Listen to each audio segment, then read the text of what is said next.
ಇವತ್ತು ಒಂದು ಅತ್ಯಂತ ಪ್ರಮುಖ ದಿನ ಅಂತ ಹೇಳಿದ್ರೆ ತಪ್ಪಾಗಲಾರ್ದು.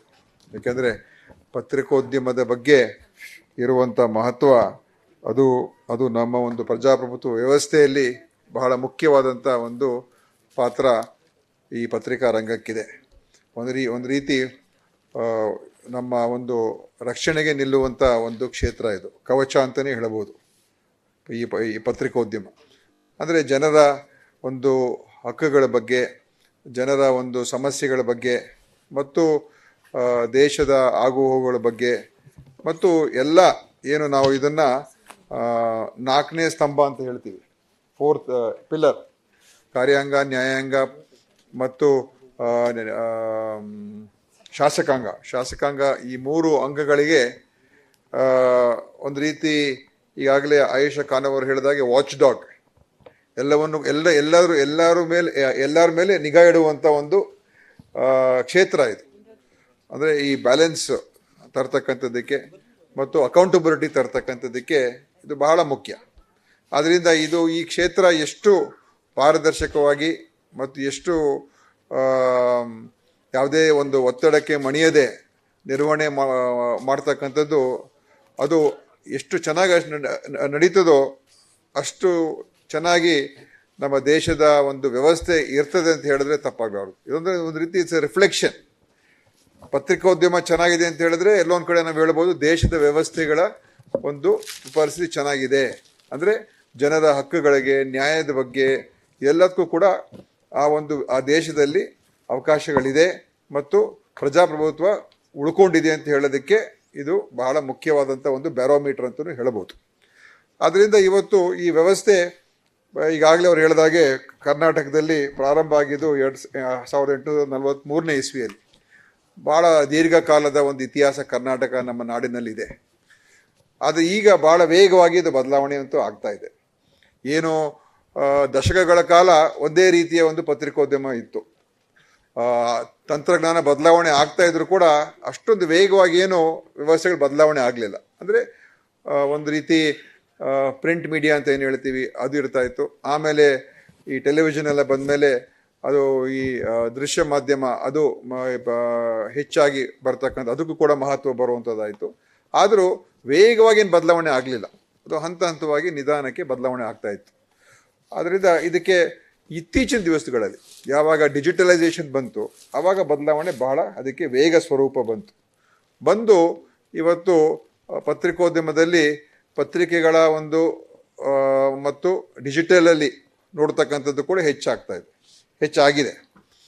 ಮತ್ತು ಸೋಷಿಯಲ್ ಮೀಡಿಯಾ ಇದೆಲ್ಲ ಬಂದ ಮೇಲಂತೂ ಇವತ್ತು ಇತ್ತೀಚಿನ ಕಳೆದ ಈ ಒಂದು ದಶಕದಲ್ಲಿ ಬಹುಶಃ ಈ ವ್ಯವಸ್ಥೆಯಲ್ಲಿ ಒಂದು ರೀತಿ ದೊಡ್ಡ ಸವಾಲು, ಒಂದು ಚಾಲೆಂಜಸ್ ಕೂಡ ನಾವು ಎದುರಿಸ್ತಕ್ಕಂಥ ಒಂದು ಪರಿಸ್ಥಿತಿ ಇವತ್ತು ನಾವು ನೋಡ್ತಾ ಇದ್ದೀವಿ. ಯಾಕಂತ ಹೇಳಿದ್ರೆ ಇವತ್ತು ಯಾವುದು ನಿಜ ಅಲ್ಲ ಅಂತ ಹೇಳೋದೇ ಭಾಳ ಕಷ್ಟ ಆಗೋಗಿದೆ. ನಾವು ಏನು ನೋಡ್ತೀವಿ, ನೋಡಿದ್ದು ಕೂಡ ನಿಜ ಇಲ್ವೋ ಅದು ಕೂಡ ಗೊತ್ತಾಗೋದಿಲ್ಲ, ಆ ಪರಿಸ್ಥಿತಿ ಬಂದುಬಿಟ್ಟಿದೆ.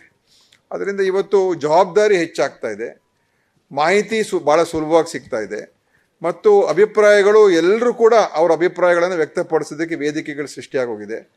ಮತ್ತು ಇವತ್ತು ಆಳವಾಗಿ ತಿಳ್ಕೊಳ್ಳೋದಕ್ಕೆ ಸಮಯ ಇಲ್ಲ ಯಾರಿಗೂ. ಎಲ್ಲ ಹೆಡ್ಲೈನ್, ಬ್ರೇಕಿಂಗ್ ನ್ಯೂಸು, ಹೆಡ್ಲೈನು, ಅದೇನು ಮೊದಲೇ ಒಂದು 2-3 ಸಾಲುಗಳನ್ನು ನೋಡ್ತಾರೆ ಹೊರತು ಆರ್ಟಿಕಲ್ ಏನು ಬರ್ದಿದೆ ಅದು ನೋಡೋಕ್ಕೆ ಹೋಗಲ್ಲ. ಆ ಹೆಡ್ಲೈನ್ ಮೇಲೇ ಎಲ್ಲ ತೀರ್ಮಾನಗಳನ್ನ ಮಾಡ್ಕೊಂಡ್ಬಿಡ್ತೀವಿ. ಏನಾಗಿದೆ ಅಥವಾ ಏನು ನಡೆದಿದೆ ಅಥವಾ ಏನು ನಿಜವಾದಂಥ ಅಭಿಪ್ರಾಯ ಆ ಒಂದು ಅಂಕಣದಲ್ಲೋ ಅಥವಾ ಒಂದು ಆರ್ಟಿಕಲಲ್ಲೋ ಅಥವಾ ಒಂದು ಪಾಡ್ಕಾಸ್ಟಲ್ಲೋ ಏನಿದೆ ಅಥವಾ ಒಂದು ಸೋಷಿಯಲ್ ಮೀಡಿಯಾ ಒಂದು ಆರ್ಟಿಕಲ್ ಏನಿದೆ ಅಂತ ನೋಡೋಕ್ಕೆ ಹೋಗಲ್ಲ. ಹೆಡ್ಲೈನ್ ಏನು ಅದು ನೋಡ್ಬಿಟ್ಟು ಅಲ್ಲಿಗೆ ನಮ್ಮದೊಂದು ಅಭಿಪ್ರಾಯ, ಅದಕ್ಕೆ ಇಮಿಡಿಯೇಟ್ ರಿಯಾಕ್ಷನ್, ಆ ರಿಯಾಕ್ಷನ್ ಮೇಲೆ ಇನ್ನೊಂದು 10 ರಿಯಾಕ್ಷನ್ಗಳು. ಸೊ ಈ ಥರ ಈ ಒಂದು ಜಂಜಾಟ ಅಂತಲೂ ಹೇಳ್ಬೋದು. ಮತ್ತು ಯಾರು ಹೆಚ್ಚು ಆಕರ್ಷಿಸ್ಬೋದು ನಮ್ಮ ಓದುಗಾರರನ್ನು ಅಥವಾ ಯಾರು ಇದನ್ನು ನೋಡ್ತಾರೆ ವೀಕ್ಷಕರು, ಅವರನ್ನು ಎಷ್ಟು ಬೇಗ ನಾವು ಆಕರ್ಷಿಸ್ಬೋದು, ಎಷ್ಟು ಅಲ್ಪ ಸಮಯದಲ್ಲಿ ನಮ್ಮ ಅಟೆನ್ಷನನ್ನು ನಾವು ತಗೊಳ್ತಕ್ಕಂಥದ್ದೇ ಪ್ರಯತ್ನ ಆಗೋಗಿದೆ. ಸೊ ಇದೇನಾಗಿದೆ, ಇದರಿಂದ ಎಲ್ಲೋ ಒಂದು ಕಡೆ ಖಂಡಿತವಾಗಿಯೂ ಕ್ವಾಲಿಟಿ ಮೇಲೆ ಇದರ ಒಂದು ಪರಿಣಾಮ ಬೀರುವಂಥದ್ದು ಇದಾಗಿದೆ. ಮತ್ತು ವ್ಯಾಪಾರೀಕರಣ, ಕಮರ್ಷಿಯಲೈಸೇಷನ್ನು ಇದೆಲ್ಲ ಬಂದಿದೆ, ಎಲ್ಲ ವ್ಯವಸ್ಥೆಯಲ್ಲೂ ಬಂದುಬಿಟ್ಟಿದೆ. ಎಲ್ಲ ಕ್ಷೇತ್ರದಲ್ಲೂ ಬಂದುಬಿಟ್ಟಿದೆ, ಪತ್ರಿಕಾ ಉದ್ಯಮದಲ್ಲೂ ಕೂಡ ಬಂದಿದೆ.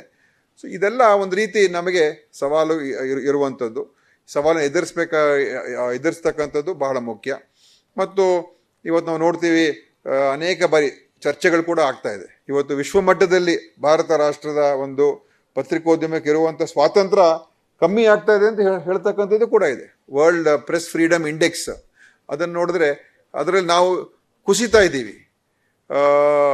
ಪತ್ರಿಕೋದ್ಯಮ ಬಹಳ ಮುಕ್ತವಾಗಿರಬೇಕು, ಭಯಭೀತಿಯಿಂದನೇ ಅವರು ಪತ್ರಕರ್ತರು ಬರೀಬೇಕು ಅಂತ ಒಂದು ವಾತಾವರಣ, ರಕ್ಷಣೆ ಇರುವಂಥದ್ದು ಬೇಕು. ಅದು ಎಲ್ಲೊಂದು ಕಡೆ ಅದರ ಮೇಲೂ ಕೂಡ ಇವತ್ತು ಆ ವ್ಯವಸ್ಥೆಗಳಿಗೆ ಇಲ್ಲದೇ ಇರುವಂಥದ್ದು ಆಗ್ತಾ ಇದೆ.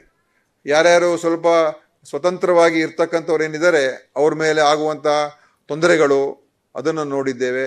ಮತ್ತು ದೊಡ್ಡ ದೊಡ್ಡ ಏನು ಇವತ್ತು ಉದ್ದಿಮೆಗಾರರು ಅವರು ಈ ಎಲ್ಲ ಮಾಧ್ಯಮವನ್ನು ಅವ್ರ ವಶಕ್ಕೆ ತಗೊಂಡಿರೋದ್ರಿಂದ ಅವ್ರಿಗೂ ಮತ್ತು ಸರ್ಕಾರಕ್ಕೂ ಅಥವಾ ಪಕ್ಷಗಳಿಗೆ ಸಂಪರ್ಕ ಇರೋದ್ರಿಂದ ಅದು ಎಲ್ಲೊಂದು ಕಡೆ ಅದ್ರ ಮುಖಾಂತರ ಕೂಡ ಇವತ್ತು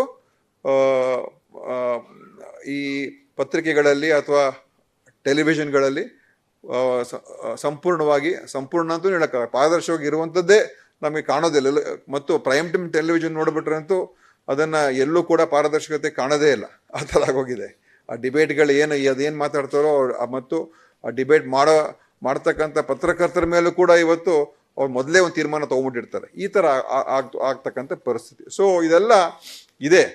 ಇದೆಲ್ಲ ನಾವು ಎದುರಿಸಬೇಕಾದ್ರೆ ಸಮಾಜದಲ್ಲಿ ಬದಲಾವಣೆ ಮತ್ತು ಜಾಗೃತಿ ಮತ್ತು ಜನರಲ್ಲಿ ಇದರ ಬಗ್ಗೆ ಅಭಿಪ್ರಾಯ ಮೂಡಿಸುವಂಥದ್ದು ಅದೆಲ್ಲ ಆಗಬೇಕು.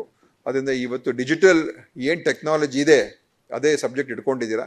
ಈ ಟೆಕ್ನಾಲಜಿ ತೊಂದರೆಗಳು ಆಗಿದೆ, ಅದಷ್ಟೇ ಅನುಕೂಲತೆಗಳು ಕೂಡ ಆಗಿದೆ. ಎಷ್ಟೋ ಜನ ಇವತ್ತು ಸ್ವತಂತ್ರವಾಗಿ ಪತ್ರಿಕೆಗಳು ನಡೆಸೋದಕ್ಕೆ ಈ ಡಿಜಿಟಲ್ ಟೆಕ್ನಾಲಜಿಯಿಂದ ಮಾಡೋಕ್ಕಾಗ್ತಾ ಇದೆ. ಅವ್ರ ಮನೆಗಳಲ್ಲಿ ಕೂತ್ಕೊಂಡೇ ಇವತ್ತು ಅವರು ಅಭಿಪ್ರಾಯಗಳನ್ನು ಮತ್ತು ಅವರ ಒಂದು ವಿಷಯಗಳನ್ನು ತಿಳಿಸುವಂಥದ್ದು ಕೂಡ ಇವತ್ತು ಅವಕಾಶ ಸಿಕ್ಕಿದೆ. ಸೊ ಈ ಒಂದು ಬ್ಯಾಲೆನ್ಸ್ ಏನಿದೆ ಅದನ್ನು ಮಾಡ್ತಕ್ಕಂಥದ್ದು ಕೂಡ ಇವತ್ತು ನೈಜ ಪತ್ರಕರ್ತರು ಕೂಡ ಇವತ್ತು ಕಮ್ಮಿ ಬಂಡವಾಳ ಹಾಕಿ ತಮ್ಮ ಒಂದು ವಿಷಯಗಳನ್ನು ಸಾರ್ವಜನಿಕರಿಗೆ ಮುಟ್ಟಿಸುವಂಥದ್ದು ಕೂಡ ಇವತ್ತು ಈ ಡಿಜಿಟಲ್ ಮತ್ತು ಈ ಹೊಸ ಒಂದು ತಂತ್ರಜ್ಞಾನದಿಂದ, ಸೋಷಿಯಲ್ ಮೀಡಿಯಾದಿಂದ ಅದು ಕೂಡ ಆಗ್ತಾ ಇದೆ. ಸ್ವತಂತ್ರ ಒಂದು ಅಭಿಪ್ರಾಯಗಳಿಗೆ ಒಂದು ವೇದಿಕೆ ಕೂಡ ಸೃಷ್ಟಿಯಾಗಿದೆ. ಇದೆಲ್ಲ ಇವತ್ತು ಇರುವಂಥದ್ದು. ಆದ್ದರಿಂದ ಇವತ್ತು ನಮ್ಮ ಕರ್ನಾಟಕ ಪತ್ರಿಕಾ ಅಕಾಡೆಮಿ ಏನಿದೆ ಇದು ಖಂಡಿತವಾಗಿಯೂ ತನ್ನ ಜವಾಬ್ದಾರಿಯನ್ನು ಇವತ್ತು ಪತ್ರಕರ್ತರ ಪರವಾಗಿ ಅವರಿಗೆ ಏನು ಅವರ ಒಂದು ಕಾರ್ಯನಿರ್ವಹಣೆಯಲ್ಲಿ ಎಷ್ಟು ಅವ್ನಿಗೆ ಅನುಕೂಲ ಮಾಡ್ಕೊಳ್ಳೋಕೆ ಸಾಧ್ಯ ಆಗುವಂಥದ್ದು ಅದನ್ನು ಕೂಡ ಅವರು ಮಾಡಬೇಕಾಗ್ತದೆ. ಮತ್ತು ಈ ವ್ಯವಸ್ಥೆಯನ್ನು ಸುಧಾರಣೆ ಮಾಡೋದಕ್ಕೆ ಇದನ್ನು ನಾವು ಒಂದು ಇನ್ನೂ ಉತ್ತಮ ಮಟ್ಟಕ್ಕೆ ಹೋಗ್ತಕ್ಕಂಥದ್ದಕ್ಕೆ ಏನೇನು ಮಾಡೋಕ್ಕೆ ಸಾಧ್ಯ ಆಗುತ್ತೆ, ಅದು ಸರ್ಕಾರದ ನೀತಿಗಳೇ ಇರ್ಬೋದು ಅಥವಾ ಬೇರೆ ಬೇರೆ ಯೋಜನೆಗಳಿರ್ಬೋದು, ಮತ್ತು ಅದೆಲ್ಲವನ್ನು ಕೂಡ ರೂಪಿಸ್ತಕ್ಕಂಥದ್ದು ಈ ಅಕಾಡೆಮಿಯ ಜವಾಬ್ದಾರಿ ಕೂಡ ಇರ್ತದೆ. ಅದನ್ನು ನಮ್ಮ ಆಯಿಷಾ ಅವರು ಖಂಡಿತ ಅವರು ಅಧ್ಯಕ್ಷರಾಗಿ ಭಾಳ ಚೆನ್ನಾಗಿ ಕೆಲಸ ಮಾಡ್ತಾ ಇದ್ದಾರೆ, ಅದರ ಬಗ್ಗೆ ಎರಡು ಮಾತಿಲ್ಲ. ಈಗ ಅವ್ರು 2 ವರ್ಷ ಆಗಿದೆ ಹೆಚ್ಚು ಕಮ್ಮಿ. ಈ 2 ವರ್ಷದಲ್ಲಿ ಅವ್ರು ಇನ್ನು ಒಳ್ಳೊಳ್ಳೆ ಒಂದು ಇನ್ವಾಲ್ವ್ಮೆಂಟ್ ತೊಗೊಂಡು ಕೆಲಸ ಕಾರ್ಯಗಳು ಮಾಡ್ತಾ ಇದ್ದಾರೆ. ಅವ್ರ ಜೊತೆಲಿ ಎಲ್ಲ ಅನೇಕ ಜನ ನಮ್ಮ ತಗುಡೂರವರು ಎಲ್ಲ ಜೊತೆಲೆಲ್ಲ ಇದ್ದಾರೆ, ಎಲ್ಲ ಮೆಂಬರ್ಸ್ ಎಲ್ಲ ಇದ್ದಾರೆ.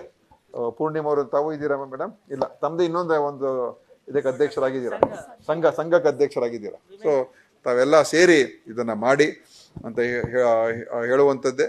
ಇವತ್ತು ಖಂಡಿತ ಇದು ಒಂದು ನಮ್ಮ ಡೆಮಾಕ್ರಸಿಗೆ, ಜನತಂತ್ರ ವ್ಯವಸ್ಥೆಗೆ ಬಹಳ ಒಂದು ನಾವು ಇದೆಲ್ಲರೂ ಕೂಡ ಇದರಲ್ಲಿ ಕೈ ಜೋಡಿಸುವಂಥದ್ದು ಮತ್ತು ಇದನ್ನು ಸದೃಢವಾಗಿ ನಡೆಸ್ತಕ್ಕಂಥದ್ದಕ್ಕೆ ನಾವೆಲ್ಲರೂ ಇದರ ಪಾತ್ರ ವಹಿಸಬೇಕಾಗ್ತದೆ. ಕೇವಲ ಪತ್ರಕರ್ತರು ಮಾತ್ರ ಅಂತ ಅಲ್ಲ, ಎಲ್ಲ ಸಾರ್ವಜನಿಕರು ಮತ್ತು ಸರ್ಕಾರಗಳು, ರಾಜಕೀಯ ಪಕ್ಷಗಳು, ನಾವೆಲ್ಲರೂ ಇದರಲ್ಲಿ ನಮಗೆ ಅನುಕೂಲ ಆಗುತ್ತೋ ಇಲ್ಲೋ, ಆದರೆ ಫ್ರೀ ಪ್ರೆಸ್ ಏನಿದೆ ಅದು ಒಂದು ದೇಶಕ್ಕೆ ಬಹಳ ಮುಖ್ಯವಾಗಿರುವಂಥ ಒಂದು ವ್ಯವಸ್ಥೆ.